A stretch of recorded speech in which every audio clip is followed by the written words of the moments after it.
Hi everyone, so we're working on PowerPoint and I would like you to open the bicycle spokes. It's a folder, it's a compressed folder, so you'll need to extract the files so that you can work with all of the files. And I put mine on the desktop, so once you extract the files, and that's up in the ribbon at the top when you first open it. So now that it's extracted, I can select the folder and the files are opened.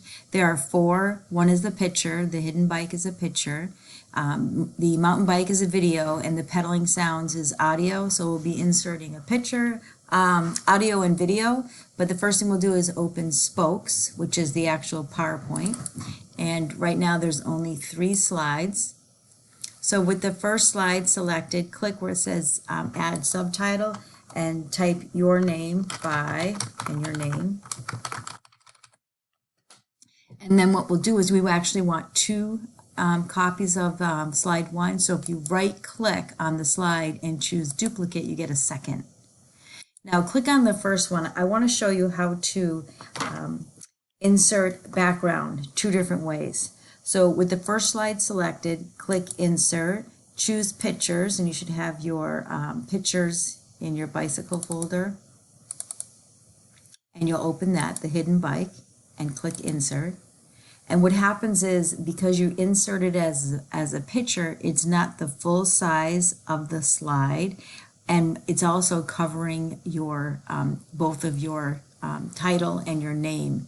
So the first thing I'm going to do is just make it as wide as the screen is, and down the bottom as well. And then what I need to do is click send back once, so it has the subtitle, and again so it brings up both of your text boxes or placeholder boxes. So that's one way to get a picture. The next way, click slide 2. Instead of doing it as insert picture, click design, go to background, select picture or texture, go to file, because that's where it is, same picture, and insert. And you don't have to do a thing. It goes behind because it's the background, and your so both placeholders are showing. It's the full width of the screen. And the other feature that it has, if you wanted to change the transparency so it wasn't so bright, you could, but I'll leave it on. So that's the second way to do it. Now we'll go to slide 3.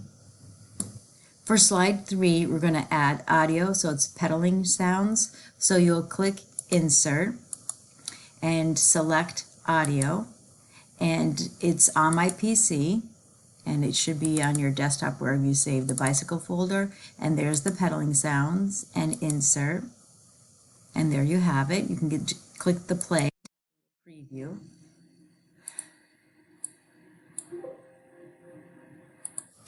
Now, you can move it out of the way, but if you were to do a slideshow, you would see the speaker, and you'd have to click play in order to play it on your video.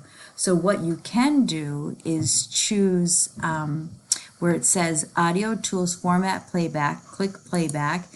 You could trim the video if you wanted it to start at a different location or stop sooner, you could, and then you can play it to test it.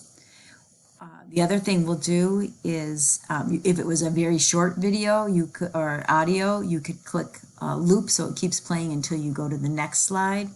So what I want to do is hide during showing so that this is not showing on the slideshow. And then instead of having me to click the play button, I will have it start automatically.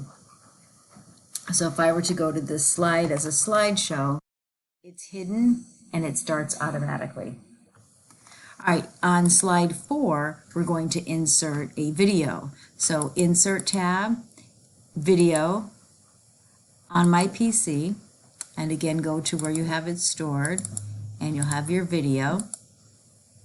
And it usually goes the full screen, so if you wanted to, you could make it smaller, and there's another way to get it full screen. You could go to format and put a frame around it if you wanted. But I'm going to stay with Video Tools Playback. You can test it to see your video. Again, you could go to trim video and maybe start at a certain point, end at a certain point, test it to see if it's good. If it was, if you wanted to have it continuously play the video, you could do loop until stopped or until you go to the next slide. And if I wanted to start it right away, instead of having to click the play button, I would choose to start automatically. Do I want to keep it in the corner, or do I want to have it play full screen? So I'll try full screen first, and then it goes into full screen. I'll do it without full screen just so that you see the difference.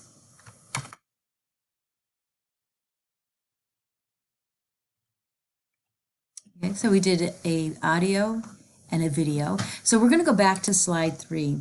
And if you ever wanted to on a clip art picture, so I'm going to select the picture, you could, and you wanted to change, maybe get rid of the background, change the color of the hair, the shirt, or you wanted to get very specific with different colors, you could click Picture Tools Format and then choose Group and select.